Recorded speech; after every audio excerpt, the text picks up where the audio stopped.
मी सुनेत्रा अजित पवार गांभीर्यपूर्वक प्रतिज्ञा करते की कायद्याद्वारे स्थापित झाले आहे अशा भारताच्या संविधानाबद्दल मी खरी श्रद्धा व निष्ठा बाळगीन।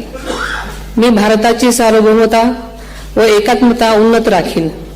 मी महाराष्ट्र राज्याची उपमुख्यमंत्री म्हणून माझी कामे निष्ठापूर्वक व सद्विवेक बुद्धीने पार पाडेन आणि संविधान व कायदा यानुसार सर्व तऱ्हेच्या लोकांना मी गांभीर्यपणे व निपक्षपातीपणे तसेच कोणाच्याही विषयी ममत्वभाव किंवा आकस न बाळगता न्याय वागणूक देईन।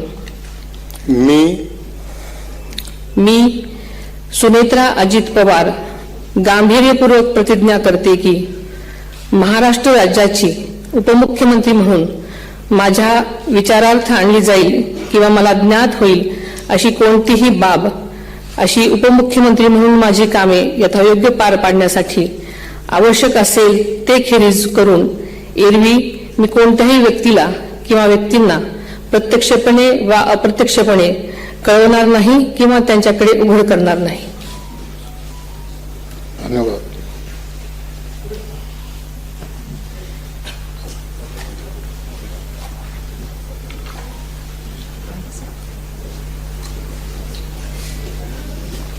अजित दादा